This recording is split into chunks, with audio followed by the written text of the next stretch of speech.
அந்த இடம்தான் தெச்சலாபூமி.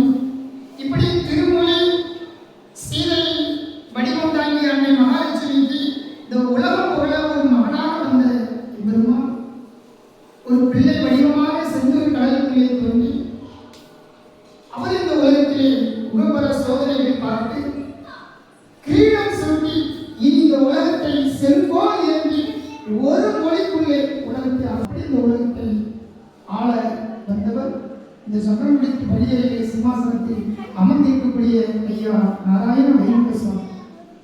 அதைதான் நாம் தெரிந்து கொள்ள போகிறோம். அவர் தவம் இருந்த இடம் சீரான அன்னை பகவதி தவம் இருந்தார். மக்களை எல்லாம் அதிகமாக படையிலாம் அவருக்கு பல பேர்கள் செய்தார்கள்.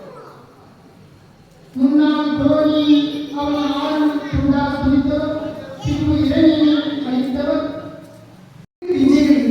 எல்லாரும் வந்திருக்கீங்க, இன்னும் எல்லாரும் வைகுண்ட அவதாரம் வரும்போது அவருக்கு முன்பதாக பார்த்தீங்கன்னா அந்த வைகுண்ட அவதாரத்தில் பிஞ்சைகள் நிறைய வருவாங்க.